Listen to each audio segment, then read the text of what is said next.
এবার pan card নিয়ে বড় সিদ্ধান্ত কেন্দ্রীয় সরকারের। প্যান কার্ডের জায়গায় এবার আসছে প্যান 2.0। এই প্রকল্পের জন্য ইতিমধ্যেই মোদী সরকার 1,500 কোটি টাকা অনুমোদন করেছে। কেন্দ্রীয় মন্ত্রী অশ্বিনী বৈষ্ণব জানিয়েছেন এই প্রকল্পে ব্যবসার কাজের সুবিধা হবে।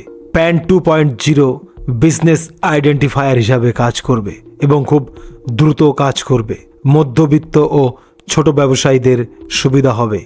প্যান 2.0 কিভাবে পাবেন?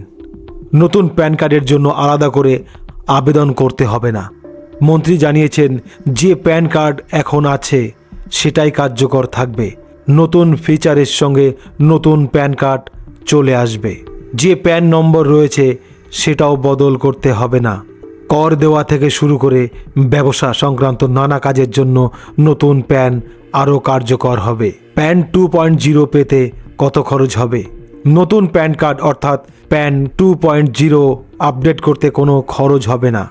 করদাতাদের কাছে এই প্যান কার্ড অতিরিক্ত ফি ছাড়াই পৌঁছবে। নতুন প্যান কার্ডে থাকছে QR কোড, যার মাধ্যমে দ্রুত ভ্যালিডেশন সম্ভব হবে। নতুন প্যান কার্ড ব্যবহারে নিরাপত্তা অনেকটাই বাড়বে।